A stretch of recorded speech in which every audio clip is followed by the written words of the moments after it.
Pa? Alas 12 lang eh. Mga 30 years na. Ano yung sabihin ng buhay? Tagal. This is life. One of the most enchanting and grabe, amazing places I've ever been. Ayan po, mataas sa kanan, kabilang paddle mo naman. Yung sa kanang paddle mo. Lake Danao is a guitar-shaped lake located in the island of Leyte in the Philippines.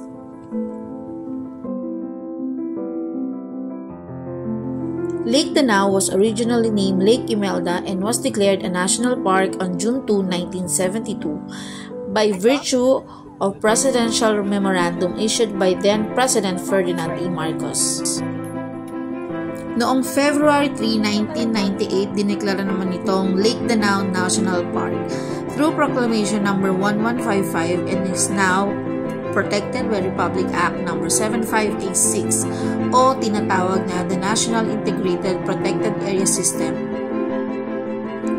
Ito na siguro yung pinakamagandang scenery na nakita ko sa lahat ng mga pinuntahan ko, as in grabe yung ambience, sobrang family-oriented yung place, talaga namang mai-enjoy nyo yung bawat moment ng buhay nyo. And every minute na tumatakbo ang oras, parang napakabilis. To think na talagang na-enjoy ng pamilya ko yung bonding moments namin.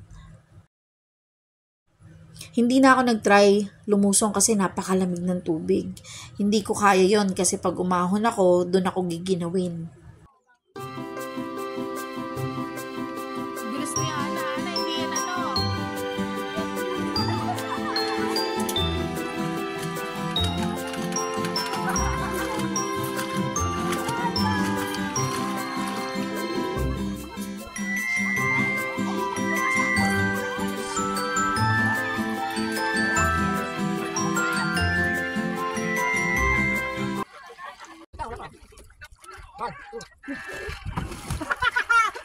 Wala na. Iso dyan na dito na ikasipain.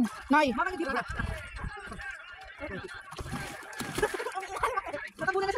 Ito yung napakagandang memories talaga sa akin na tumatatak dahil nakikita mo pa rin yung katigasan ng ulo ng mga kapatid mo kahit matatanda na sila.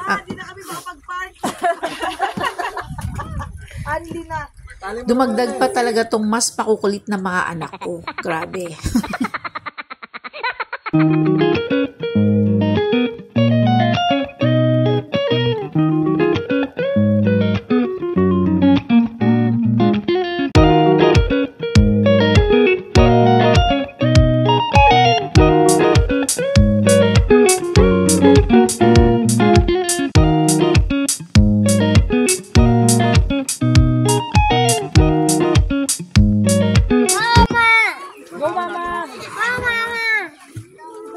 Tama kasi ako doon kanina yung ko eh. Mahaba na naman tulog. Dalawa mag-isa.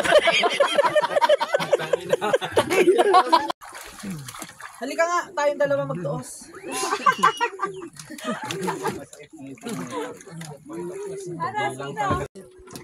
Hindi mo siya kaya ta? Lumubog ako. Wait lang. Papakabit ko lang lahat dyan. Ito yung walang humpay na tawa na tatahagalpakan. So again, thank you so much for watching. Hanggang sa susunod. Bye-bye!